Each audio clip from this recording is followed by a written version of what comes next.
মোরা যদি ডানাওয়ালা পাখি হতাম, ওই মদিনা দেখার লাগি উড়ে যাইতাম। মোরা যদি ডানাওয়ালা পাখি হতাম, ওই মদিনা দেখার লাগি উড়ে যাইতাম।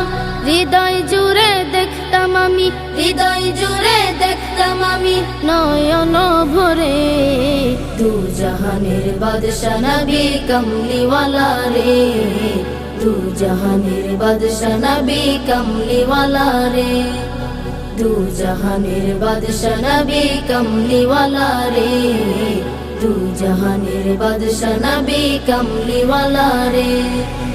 আদি পিতা আদম যখন মুসিবতে পড়ে, মোদের নবীর উসিলাতে আল্লাহ কবুল করে। আদি পিতা আদম